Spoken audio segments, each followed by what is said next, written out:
Where to see Silicon Valley? October 2010. Silicon Valley proper is mostly suburban sprawl. At first glance, it doesn't seem there's anything to see. It's not the sort of place that has conspicuous monuments. But if you look, there are subtle signs you're in a place that's different from other places. 1. Stanford University. Stanford is a strange place. Structurally, it is to an ordinary university what suburbia is to a city. It's enormously spread out and feels surprisingly empty much of the time. But notice the weather. It's probably perfect. And notice the beautiful mountains to the west. And though you can't see it, cosmopolitan San Francisco is 40 minutes to the north. That combination is much of the reason Silicon Valley grew up around this university and not some other one. 2. University Ave. A surprising amount of the work of the valley is done in the cafes on or just off University Ave in Palo Alto. If you visit on a weekday between 10 and 5, you'll often see founders pitching investors. In case you can't tell, the founders are the ones leaning forward eagerly, and the investors are the ones sitting back with slightly pained expressions. 3. The Lucky Office. The office at 165 University Avenue was Google's first, then it was PayPal's. Now it's WePay's. The interesting thing about it is the location. It's a smart move to put a startup in a place with restaurants and people walking around instead of in an office park, because then the people who work there want to stay there instead of fleeing as soon as conventional working hours end. They go out for dinner together, talk about ideas, and then come back and implement them.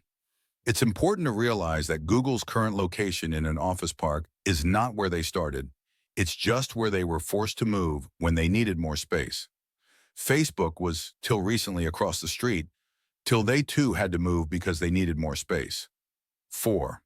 Old Palo Alto. Palo Alto was not originally a suburb. For the first 100 years or so of its existence, it was a college town out in the countryside.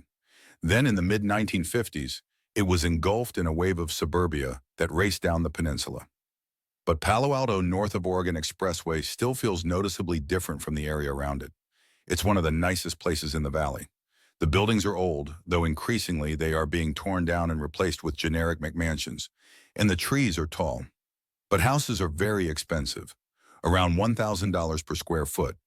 This is post-exit Silicon Valley. 5. Sand Hill Road.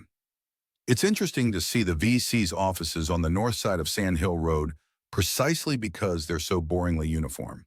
The buildings are all more or less the same, their exteriors express very little, and they are arranged in a confusing maze.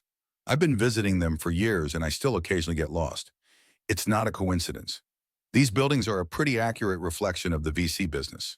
If you go on a weekday, you may see groups of founders there to meet VCs. But mostly, you won't see anyone. Bustling is the last word you'd use to describe the atmos. Visiting Sand Hill Road reminds you that the opposite of down and dirty would be up and clean. 6. Castro Street. It's a toss-up whether Castro Street or University Ave should be considered the heart of the valley now. University Ave would have been 10 years ago. But Palo Alto is getting expensive. Increasingly, startups are located in Mountain View, and Palo Alto is a place they come to meet investors. Palo Alto has a lot of different cafes, but there is one that clearly dominates in Mountain View, Red Rock. 7. Google spread out from its first building in Mountain View to a lot of the surrounding ones. But because the buildings were built at different times by different people, the place doesn't have the sterile, walled-off feel that a typical large company's headquarters have. It definitely has a flavor of its own, though. You sense there is something afoot. The general atmos is vaguely utopian. There are lots of Priuses and people who look like they drive them. You can't get into Google unless you know someone there. It's very much worth seeing inside if you can, though. Ditto for Facebook at the end of California Ave in Palo Alto, though there is nothing to see outside. 8. Skyline Drive. Skyline Drive runs along the crest of the Santa Cruz Mountains.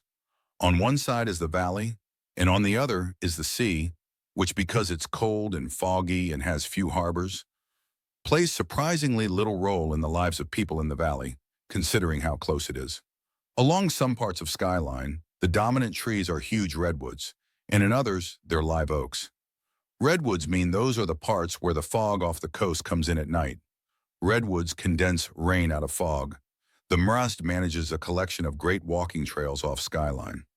9. 280 Silicon Valley has two highways running the length of it, 101, which is pretty ugly, and 280, which is one of the more beautiful highways in the world.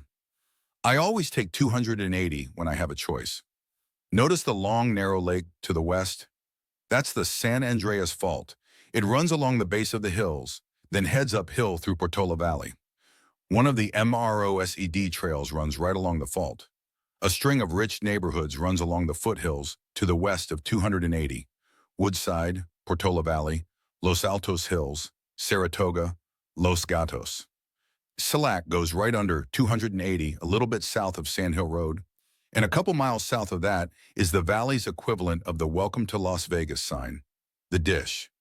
Notes, I skipped the Computer History Museum because this is a list of where to see the valley itself, not where to see artifacts from it.